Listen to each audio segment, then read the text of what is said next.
Sejumlah proyek pembangunan jalan dan pembangunan dinding penahan tanah tahun 2023 di wilayah Kecamatan Sukaraja, Kabupaten Bogor rampung 100% dan pembangunan tersebut sudah bisa dinikmati oleh masyarakat. Kepala UPT Infrastruktur Jalan dan Jembatan Wilayah 1 Cibinong, Punti Minesa mengatakan sedikitnya ada 10 kegiatan proyek pembangunan di wilayah Kecamatan Sukaraja yang dilaksanakan di tahun 2023. Di antaranya pembangunan betonisasi jalan dan dinding penahan tanah, DPT proyek tersebut kini sudah rampung 100%. Kalau secara keseluruhan kegiatan yang ada di lingkup Kecamatan Sukaraja, khususnya kegiatan yang ada di Dinas PUPR itu hampir semua rampung. Kita ada 10 kegiatan, hampir semuanya sudah rampung alhamdulillah. Kalaupun memang ada kendala ya memang kendala-kendala yang memang mungkin pengerjaannya ada keterlambatan, yaitu banyak faktor lah.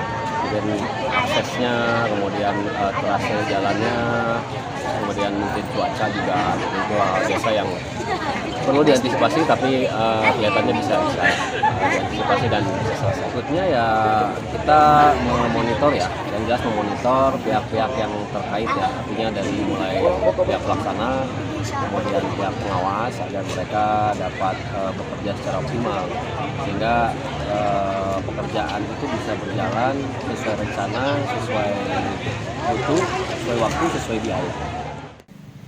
Sebelumnya meski proyek tersebut ada kendala dalam keterlambatan dari faktor cuaca, namun masalah ini bisa diatasi. Pihak UPT berkoordinasi dengan pihak kontraktor dan pihak terkait sehingga pengerjaan proyek pembangunan jalan dan DPT di wilayah Kecamatan Sukaraja selain sudah bisa dinikmati masyarakat, namun bangunan DPT yang sudah rampung ini bisa mencegah longsor dan juga banjir. Dari Sukaraja, Kabupaten Bogor, Suhanda Abriji melaporkan.